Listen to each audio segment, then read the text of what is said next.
Firman Tuhan Harian. Alkitab juga disebut dengan Perjanjian Lama dan Baru. Tahukah engkau, semua merujuk pada apakah kata perjanjian?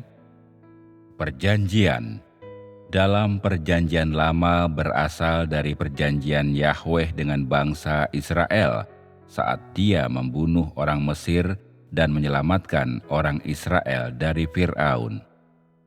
Tentu, bukti perjanjian ini adalah darah anak domba yang dioleskan pada ambang pintu yang digunakan oleh Tuhan untuk membuat sebuah perjanjian dengan umat manusia, yang di dalamnya dikatakan bahwa semua orang yang memiliki darah anak domba di kedua tiang pintu dan ambang atas adalah orang Israel.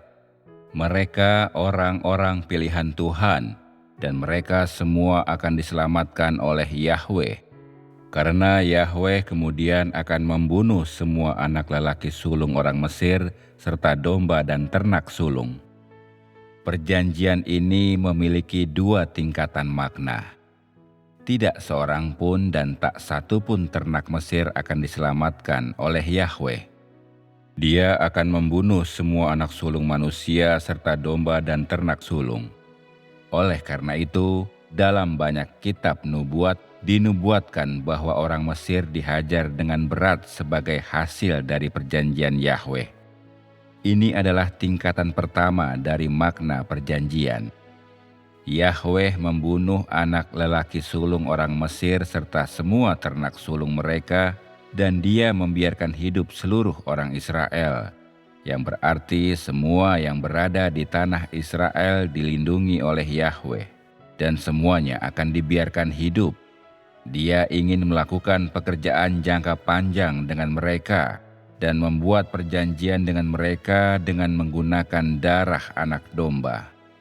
Sejak itu, Yahweh tidak akan membunuh orang Israel dan berkata bahwa mereka akan selalu menjadi umat pilihannya. Di antara kedua belas suku Israel lah, Dia akan memulai pekerjaannya di sepanjang zaman hukum Taurat. Dia akan memberi semua hukumnya kepada orang Israel dan memilih di antara mereka sebagai para nabi serta hakim, dan mereka akan berada di pusat pekerjaannya. Yahweh membuat sebuah perjanjian dengan mereka, kecuali zaman berubah. Dia hanya akan bekerja di antara orang-orang pilihan. Perjanjian Yahweh tidak tergoyahkan karena dibuat dengan darah dan dibuat bersama orang-orang pilihannya. Lebih penting, Dia telah memilih jangkauan dan sasaran tepat yang digunakan untuk memulai pekerjaannya untuk seluruh zaman, dan dengan demikian orang memandang perjanjian itu sebagai hal yang sangat penting. Inilah tingkatan kedua dari makna perjanjian tersebut. Dengan pengecualian pada kitab Kejadian yang ada sebelum perjanjian dibuat, semua kitab lain dalam perjanjian lama mencatat pekerjaan Tuhan di antara orang Israel setelah perjanjian dibuat.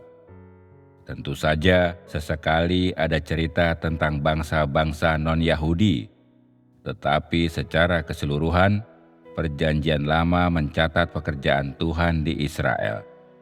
Karena perjanjian Yahweh dengan orang Israel, kitab-kitab yang ditulis selama zaman hukum Taurat disebut sebagai Perjanjian Lama. Semua kitab tersebut dinamai berdasarkan perjanjian Yahweh dengan orang Israel. Perjanjian Baru dinamai berdasarkan darah yang ditumpahkan oleh Yesus pada salib dan perjanjiannya dengan semua orang yang percaya kepadanya. Perjanjian Yesus adalah ini.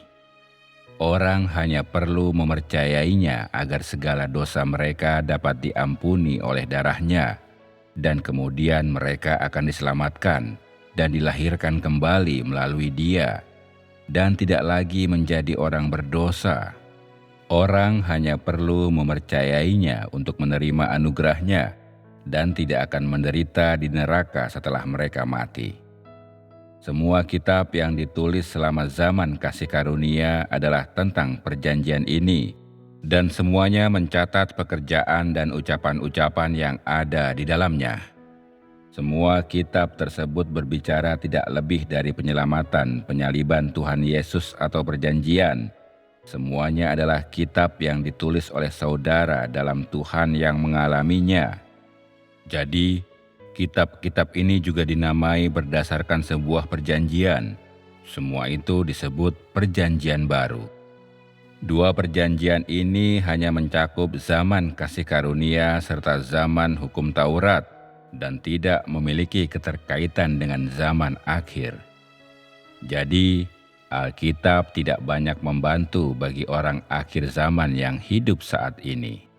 Paling jauh, hanya digunakan sebagai referensi sementara, tetapi pada dasarnya bernilai guna kecil.